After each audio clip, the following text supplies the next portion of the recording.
سوال لگا؟ ہاں سوال آپ کا تو حق ہے. حضور حضرت مسیح موعود علیہ السلام کی نظم ہے، ناممکن کو یہ ممکن سے بدل دیتی ہے. میرے یہ کون سی نظم ہے؟ میں نے نہیں کبھی سنی. ایک شعر ہے جی، ناممکن کو یہ ممکن میں بدل دیتی ہے، میرے فلسفی زور دعا دیکھو. کہ میں نے نہیں پڑھا یہ شعر کبھی.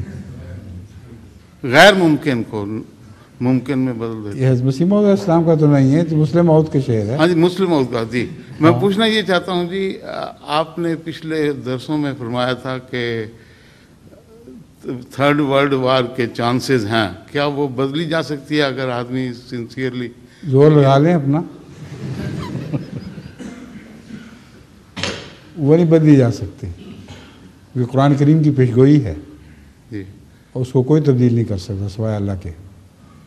دعائیں کریں اور اگر مقبول دعائیں ہوں تو پھر تبدیل ہو بھی سکتا ہے، لیکن پیشگوئی کی شکل ایسی ہے کہ مجھے اس میں کوئی تبدیلی دکھائی نہیں دیتی، نہ ہونی چاہیے، کیونکہ اس کے بعد اسلام کے پھیلنے کی خوشخبری ہے. اس لیے دعا کریں گے تو اسلام کے پھیلنے کے خلاف بھی دعا ہو جائے گی. حضرت یونس علیہ السلام کے وقت کو ہو گیا تھا دعاؤں سے. کیا ہو گیا تھا؟ مشکلات ٹل گئی تھیں اور وقتی طور پر. جی، مستقل طور پر اس قوم کو بخشا نہیں گیا تھا. وقتی طور پر وہ بلا ٹل گئی تھی تو پھر کیا ہو گیا؟ جی جی، غیر ممکن تو نہیں تھا وہ.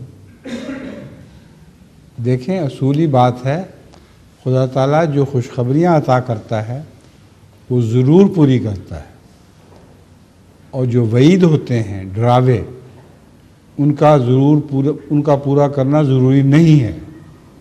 یہ بنیادی اصول ہے. تو وہ ڈراوا تھا جس کو تبدیل خدا نے ان کی گریہ وزاری کے نتیجے میں کر کے دکھا دیا. جی جزاک اللہ. ٹھیک ہے، جی جزاک اللہ.